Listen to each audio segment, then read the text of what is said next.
Welcome back to the channel. In this video, we are checking out the Jurassic World Ultimate Damage Indoraptor. The Indoraptor was first introduced in Jurassic World Fallen Kingdom, and this figure, along with the Scorpius Rex, are part of the Ultimate Damage theme.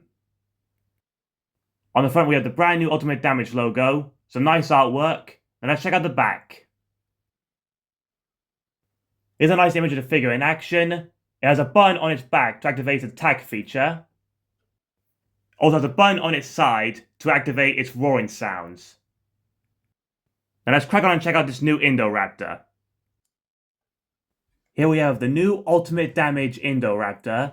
The figure has this great looking glossy black paint scheme, which is broken up by this cool looking gold detailing running down each side of the figure.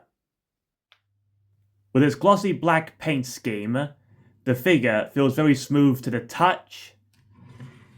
I do think this gold color really looks great and breaks up the black nicely. The figure does have a lot of scales and osteoderms across the figure, but as I said, the glossy paint makes them feel very smooth to the touch, which is a shame. Looking at its head sculpt, ours has this seam running down the middle, as you can see here. The jaw is open, and just look at all those teeth. The button here on its back activates its feature, which snaps its jaw shut with its roaring effects. When activated, the head only swings one way, whilst its jaw snaps shut. The teeth are the softer plastic, which looks nice and sharp, and the red tongue looks nicely detailed. The figure has these great looking red eyes, as you can see here.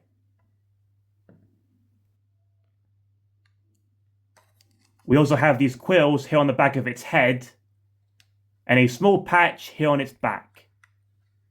And these are also a softer plastic.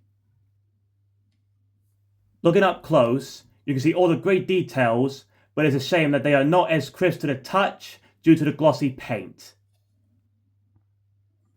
Here we have its long arms, which look great with its really long sharp claws. And its large feet also have some very large claws. Now let's check out its battle damage feature. With the lighting down a little, hopefully you can see the light effects we have on this figure. When this button is pressed, they start flashing this side, and it activates roaring effects. Let's check out its articulation. The tail moves around like this, and can twist around. And his rear legs are quite stiff. Arms move up and down.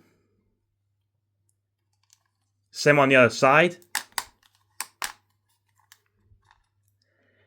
And the head only moves when he puts his button on his back, and it only moves to one side, like this.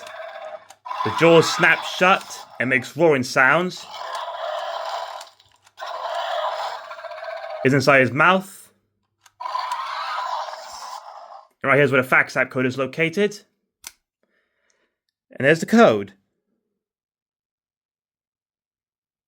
And let's scan to the fax app.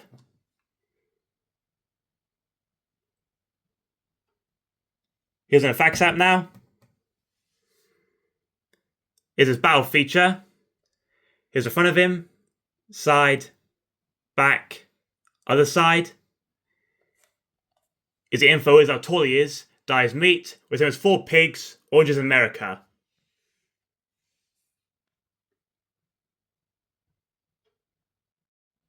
For comparison, here we have Dino Tracker's Indoraptor and a Fallen Kingdom Indoraptor that we had to hand. Here we have the Fallen Kingdom release alongside the Ultimate Damage release. And you can see there's quite a bit of difference between these two figures.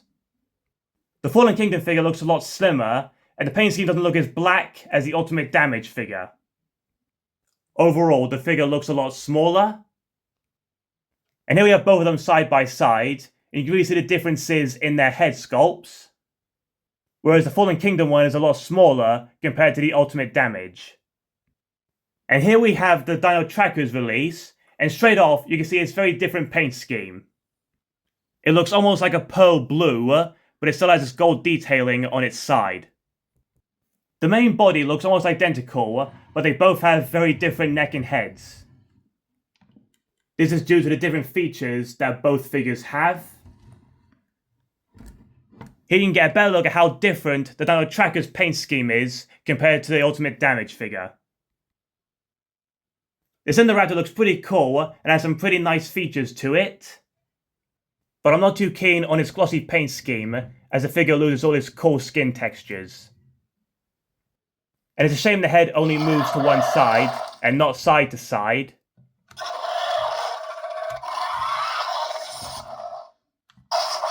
But anyway, I hope you enjoyed this video, guys. Thanks for watching.